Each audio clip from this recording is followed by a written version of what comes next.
of a couple amazing defensive plays that he made. You ain't lying, man. D-Wade has inspired them on defense. Sticking with LeBron and the Cavs, who ripped off their 10th straight win of the season, beating the Hawks last night. LeBron led the way with 24 points, 12 assists. Nice little double-double there. Kevin Love chipping in with 25 as well. Here's LeBron James on keeping the win streak going. We understand how we got here, and that's defense, and that's the way we've been playing offensively. You know, to win 10-plus games in any, if you win 10-plus games in any sport, major sport, that's very, very good. But we don't want to be complacent. Nick, please explain this to me. I'm the queen of fitness. I still don't understand. How is LeBron actually getting better with age? How is that possible? So I didn't think it was possible either. Right. Jenna, what's your dad's name? Bennett. Okay, so whatever problem you have with LeBron, it ain't your fault. It's Bennett's fault. Okay. It's genetics. Okay. Got it. Dad, you listening? I didn't think it was possible that LeBron would be better in year 15. But he is. This is the first time in LeBron's career he goes into December averaging 28, 8, and 8. LeBron's whole career has been a 27, 7, and 7 guy. He's a tick better and everything. 28, 8, and 8. And so you asked me this question the other day. It's like, how is it possible that LeBron's better than he's ever been? And my response was because he's the greatest player of all time. But I thought about that. Even the previous title holders of greatest player of all time, they weren't better as they got older. Jordan added, for example, after his first retirement, he added the unstoppable turnaround jump shot that he Yes. really... Post-game fadeaway. Exactly right. Upped his mid-range game, and part of that reason was because he had to. Because he went from his airness to something else.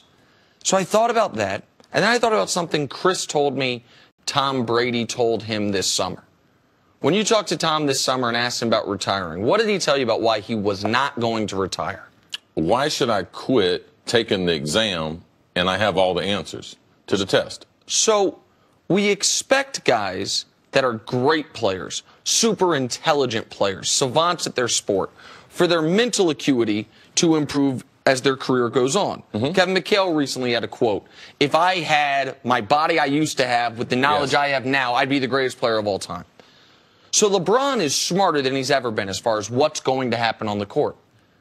And somehow, his athleticism, instead of being 60% of what it was in year 8, is 95% of what it was in year. So while his IQ and mental acuity for the game is increasing every year, his athleticism is only slightly decreasing. Like right now, Cece, LeBron's what? The 3rd best athlete in the NBA, behind maybe Giannis and Russ. Like, is that the full list? Like, I think LeBron's a better athlete than Giannis.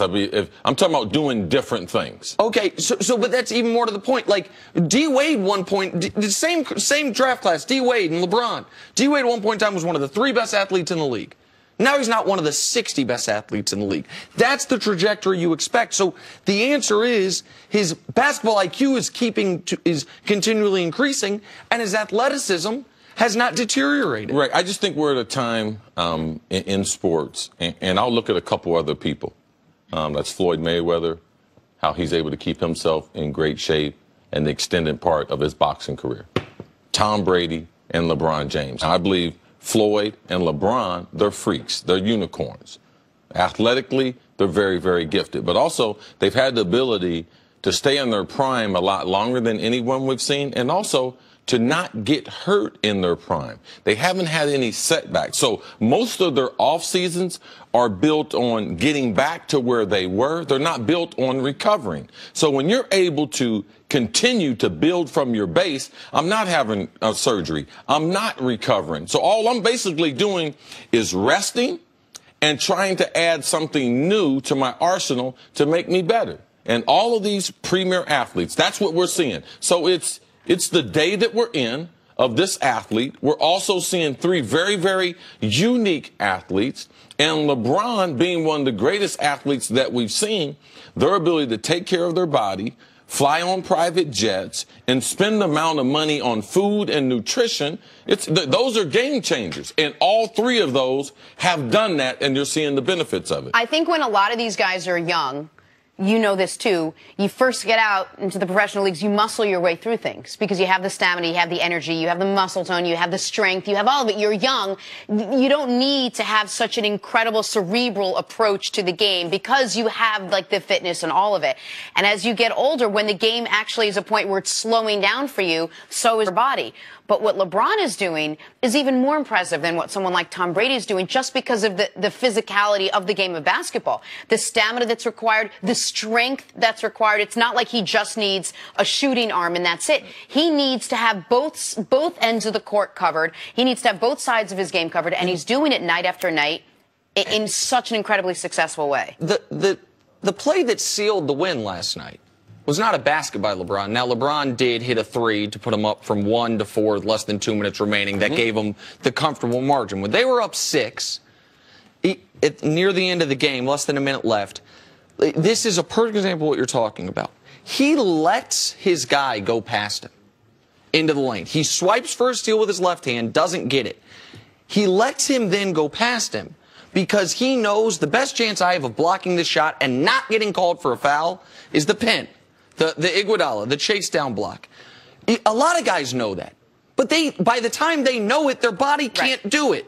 Look, and LeBron ended up, I mean, that sealed the game, right? The pin against the backboard right there. And why are you laughing? It wasn't that difficult of a play. Oh. He forced him to go back to his right. He bait him to go back to his right because he knew he could go off of his strong foot, and he knew he couldn't get it up in the air before he could get it. Oh, I think you're crazy, CC. Now I'm crazy. Hold on this one. He did it in one motion. He didn't take a second step. He reached with his left hand and planted with his left and went off from there. The reason why you reach, Nick, is because you slow down their shot. Right? When they go to shoot the ball, the reason why you reach down low is you slow them from getting in the air, which allows your body to time up your jump, and that's what LeBron did. Like, I knew he was going to force him to his right hand. Did I think he was going to block the shot? I wasn't certain he was going to block it, but he baited him to take the shot that he was going to be it was going to be a hard finish. And then, and for people, if they're asking, because it says, is LeBron still getting better? Like the evidence we have, and again, it's through a quarter of the season, so it's small sample size, but not a tiny sample size, is the best year LeBron's ever had versus this year. The year he was 1 vote shy of being the unanimous MVP, show the numbers. Just this year, he's averaging more points, shooting a better percentage from the field, a better percentage from 3, more rebounds, more assists. I mean, what more? Like, people thought that was the pinnacle of his career. The year they had the 27-game winning streak, he had 119 out of 120 first-place MVP votes. He's been better this year than last year, and that was now 5 seasons. Yeah, I think the stats tell one story, but I think when you watch the games and you know that LeBron is predominantly playing the point guard, so he's getting this done playing the point guard totally out of position. That's what adds to the stats with this being a spectacular year. Not only that, he turns 33 this month. That's incredible to be able to do that. All right, coming up, one reason the Patriots should be worried heading into Buffalo. That's next on First Things First. Do you know what day? Do you know LeBron's birthday?